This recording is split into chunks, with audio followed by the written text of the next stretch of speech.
সেনাবাহিনীর কতিপয় সদস্য এবং পুলিশের কতিপয় সদস্য যারা আমরা মিডিয়ার মাধ্যমে সারা দেশের মানুষ দেখেছে যে কি ন্যাক্কারজনকভাবে হামলা হয়েছে, কিন্তু আজকে দুঃখের সাথে বলতে হচ্ছে যে হামলাকারীরা চিহ্নিত হওয়ার পরেও এখন পর্যন্ত তারা কেউ গ্রেপ্তার হয়নি। আমরা সরকারের পক্ষ থেকে একটি তদন্ত কমিশন গঠন করতে দেখেছি, কিন্তু সেটিরও দৃশ্যমান কোনো পদক্ষেপ এখন পর্যন্ত আমরা লক্ষ্য করছি না। প্রিয় সাংবাদিকবৃন্দ, সরকারের যে তালবাহানা, এই তালবাহানা কিন্তু আমরা কোনোভাবেই মেনে নিব না।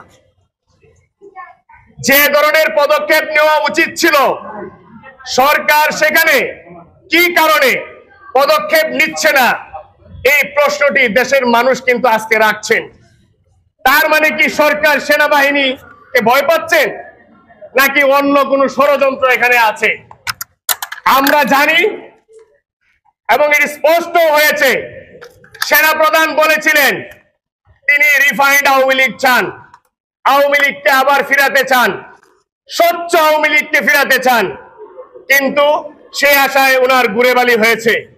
কিন্তু পরবর্তী সময়ে আমরা দেখেছি জাতীয় পার্টির মাধ্যমে আবার সেই রিফাইন্ড আওয়ামী লীগ তিনি চেয়েছিলেন। তার একটি নমুনা আমরা দেখেছি, রংপুরে মুস্তাফিজুর রহমান তিনি তার বক্তব্যে বলেছেন যে আমরা স্বচ্ছ আওয়ামী লীগকে নিতে চাই এবং নমিনেশন দিতে চাই। সুতরাং এখানে বুঝাই যাচ্ছে যে সেনাপ্রধান এবং সেনাবাহিনী এখানে আবার রিফাইন্ড আওয়ামী লীগকে আবার ফেরানোর জন্য প্রচেষ্টা চালাচ্ছেন।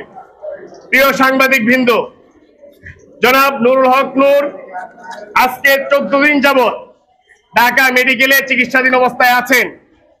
সরকারের পক্ষ থেকে বলা হয়েছিল যে নুরুল হক নূরের সার্বিক যে স্বাস্থ্যের পরিস্থিতি, সেই বিবেচনায় তাকে দেশের বাইরে নেওয়ার জন্য সরকার পদক্ষেপ গ্রহণ করবে। সেটি কিন্তু সরকারের পক্ষ থেকে সরকারের প্রেস সচিব শফিকুল ইসলাম ভাই জানিয়েছিলেন, কিন্তু এখন পর্যন্ত কোনো দৃশ্যমান পদক্ষেপ কিন্তু আমরা দেখতে পাচ্ছি না।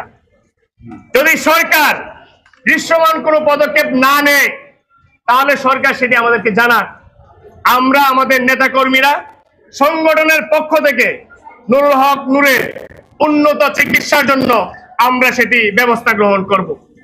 এখন পর্যন্ত আমি অবাক হয়ে যাচ্ছি যে সরকারের সেই ঘোষণার পরেও এখন পর্যন্ত নুরুল হক নূরকে দেশের বাইরে নেওয়া হচ্ছে না। প্রিয় সাংবাদিক বৃন্দ, নুরুল হক নূরের সবচেয়ে বেশি যে ইনজুরিটি হয়েছে, তার নাকের ভেতরের যে এই অংশটি, এটি সম্পূর্ণ ভেঙে চুরমার হয়ে গেছে।